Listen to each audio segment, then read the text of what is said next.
जब एक शख्स लगभग 45 वर्ष के थे तब उनकी पत्नी का स्वर्गवास हो गया था।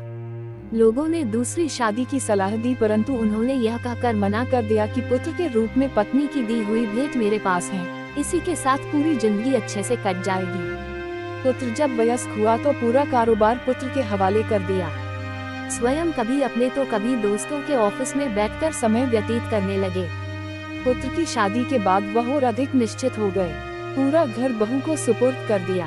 पुत्र की शादी के लगभग 1 वर्ष बाद दोपहर में खाना खा रहे थे। पुत्र भी लंच करने ऑफिस से आ गया था और हाथ मुंह धोकर खाना खाने की तैयारी कर रहा था। उसने सुना कि पिताजी ने बहू से खाने के साथ दही मांगा और बहू ने जवाब दिया कि आज घर में दही उपलब्ध नहीं है। खाना खाकर पिताजी ऑफिस चले गए। थोड़ी देर बाद पुत्र अपनी पत्नी के साथ खाना खाने बैठा। खाने में प्याला भरा हुआ दही भी था। पुत्र ने कोई प्रतिक्रिया नहीं दी और खाना खाकर स्वयं भी ऑफिस चला गया। कुछ दिन बाद पुत्र ने अपने पिताजी से कहा, पापा आज आपको कोर्ट चलना है, आज आपका विवाह होने जा रहा है।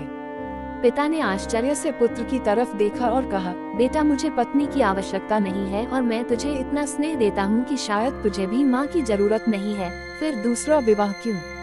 पुत्र ने कहा, पिताजी न तो मैं अपने लिए माँ ला रहा हूँ न आपके लिए पत्नी, मैं तो केवल आपके लिए दही का इंतजाम कर रहा हूँ। कल से मैं किराए के मकान में आपकी बहू के साथ रहूंगा तथा आपके ऑफिस में एक कर्मचारी की तरह वेतन लूंगा ताकि आपकी बहू को दही की कीमत का पता चले।